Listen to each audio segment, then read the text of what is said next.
Hello and Namaste. Now from today onwards we are starting with the complex integration, which is a new playlist. We are going ahead with this. Complex integration is an intuitive extension of real integration.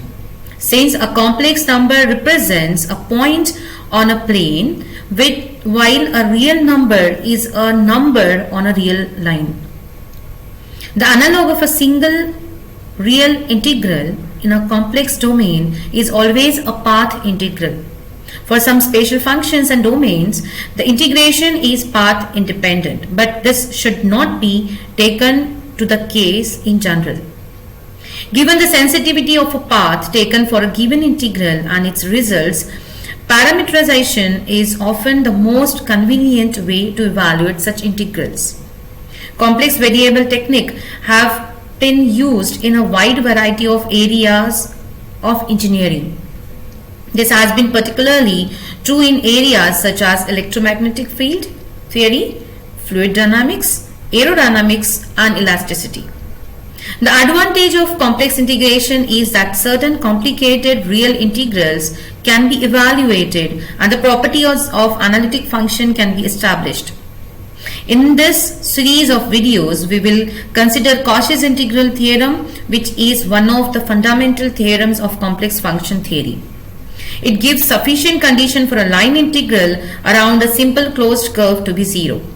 An important consequence of this theorem is Cauchy's integral formula, in which the value of z0 of an analytic function at z0 is completely determined by an integral of f of z on any simple closed curve enclosing z0. It is a powerful tool in evaluating certain integrals. The complex Taylor series is a direct generalization of a Taylor series of a real function. However, Lorentz series is different from any series in the real calculus and is useful in evaluation of both real and complex integrals and in summation of the series. So we will be dedicating this today's first session as an introduction for this particular line integral. First of all, let me make you realize this real variable path integration. So this real variable path integration can be given as integration f of x dx. X is from a to x is from b. That means what, this particular line or this particular real variable or a path integration can be directly find out by just a points on x is equals to a, on x equals to b, on x-axis, But whenever we are talking about a complex function f of z, we have to talk about a path of a definite integral can be along any curve from z equals to a to z equals to b. This is given as capital I is equals to integration from z equals to a to z equals to b f of z dz. If we have got z equals to x plus iy, then dz becomes dx plus idy.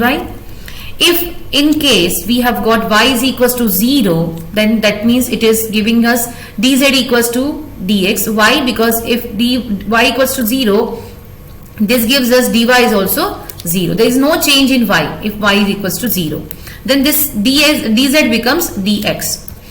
If again this x is 0, that means what? There is no change in x direction. So dx becomes 0, and that's the reason dz is I times dy.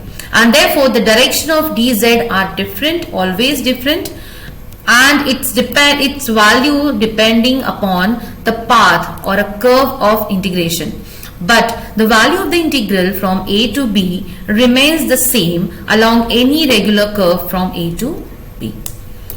Looking ahead, so in case of the initial point and the final point coincides, so that capital C or this curve C is a closed curve, then the line integral or the integral is called contour integral and is denoted by integration f of z dz, and all over this integration sign there is a closed curve, or you can say a circle, a small circle.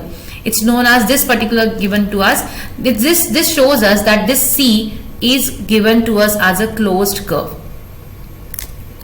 Fine. So if f of z is u x comma y and I times v x comma y, then since dz is dx plus I dy, this particular closed curve or line integral f of z dz over the closed curve C equals to Integration of u plus iv, that is we are putting the value of this f of z and we are putting the value of dz, that is of this one. So that is dx plus I dy. The multiplication of these two complex numbers gives rise to two different integrals. So this is integration u dx minus v dy plus I times integration v dx plus u dy. Now please note that though this c is been given to us here as a closed curve, this is not coming out to be closed curve. It is completely depending upon what part they have given us. Which shows that the evaluation of the line integral of a complex function can be reduced to the evaluation of two line integrals of real functions. This is just an introduction for the what exactly the line integral means, how this is different from the traditional, or you can say a real variable single integral. And please stay connected, stay tuned for the upcoming sessions which are related to the topics which we have discussed in the beginning of complex integration. Thank you. Happy learning.